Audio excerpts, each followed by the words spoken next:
Waboon kutaalee Oromiyaa mara keessatti tarkaanfii fudhatu jabeessee itti fufuun guyyaa gara guyyaatti injifannoo galmee isaa kan jiru yoo ta'u, guyyaa har'aatiis waboon Arsii Bahaa aanaa Sirkaa keessatti loltoota bilchiginnaa haleele. Jaarmiyaan ABO waboo USA fi Awustiraaliyaa marii bal'aa dhimma qabsoo Oromoo irratti gaggeessee milkiin xumuree jiraachuu ibse. Amajjii 25,2026 ashama harka fuuna hordoftoota miidiyaa walabummaa Oromiyaa kanneen hangafoota oduutii bal'ina oduutiif hanga dhuma sagantaa keenyaatti na waliin turan afeerraa kooti.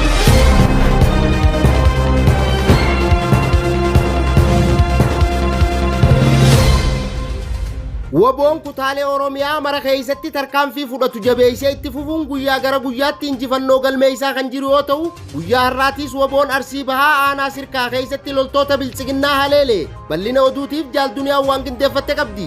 Amajjii 25,2026 irree fi wanteen sabaa waboon zoonii kibbabaa Oromiyaa guyyaa kaleessaa amajjii 24,2026 halkan irraa aanaa Sirkaa ganda meettannaa gaadoo iddoo addaa aanolee jedhamtu keessatti loltoota bilchiginnaa yeroo dheeraaf hawaasa dararaa turte mooraa ishee keessatti itti marsuun rasaasan guggubee 6 battalatti irraa ajjeesuun 8 madeessee mooricha keessaa ari'ee baasee jira.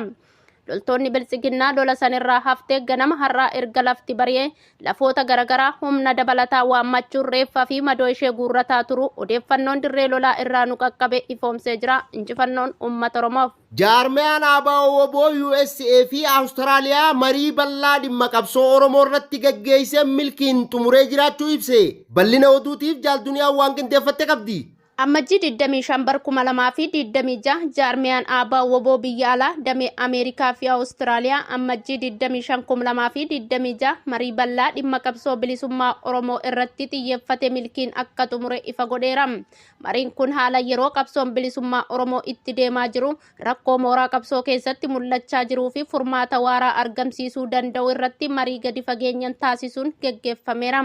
Marii kana irratti hayyoonni Oromoo adda addaa argamuun haala qabsoon bilisummaa Oromoo kan adda bilisummaa Oromoo ABO fi waraana bilisummaa Oromoo waboon durfamu itti fufiinsan itti deemaa jiru irratti yaada bal'aa dhiyeessaniiru.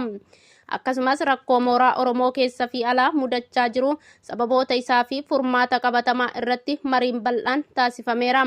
Hayyoonni maricha irratti argaman Dr. Tsaggaayee Araarsaa, Dr. Jaalbiiftuu Fayyisaa fi Jaal Abbaa Gammee yaada isaanii qooduun tokkummaan moonaa qabsoo Oromoof murteessaa ta'uu isaa ibsaniiru.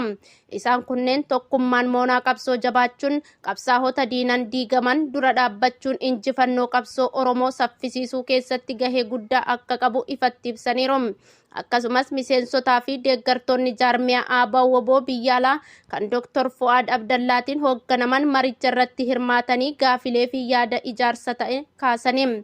Hirmaattonni maricha wal hubannoo hawaasaa cimsuun miseensotaa fi deeggartoota jaarmiyaa ABO waboo jidduutti hariiroo jabeeffachuun akkasumas uummata bal'aa Oromoo biyya alaa ijaaree hiriirsuun dirqama yeroo ta'u irratti walii galaniiru. Marii kanaan tokkummaan moonaa qabsoo Oromoo ABO waboo jabeessuun rirma moonaa diinaa diiguuf humna uummata cimsee ijaaruun murteessaa ta'uu isaa irratti walii galameera. Kana malees qabsoon bilisummaa Oromoo injifannoo gonfachuuf qindoomina siyaasaa, dippiloomaasii fi deeggarsa uummataa akka cimu waamicha taasifameera. Dhumarratti jaarmiyaan ABO waboo US fi Awustiraaliyaa marii kana akka bu'uura ijaarsa tokkummaa fi tarsiimoo qabsoo haaraa taasisuuf murannoo qabaachuu isaa ibsee hirmaattota hundaaf galata dhiyeesseera. Eegaa hordoftoota miidiyaa walabummaa Oromiyaa oduun ammaaf qabnu kanumaa oduu birootiin hanga walitti deebinuu nagaan nuu tura. Horaa bulaa deebana.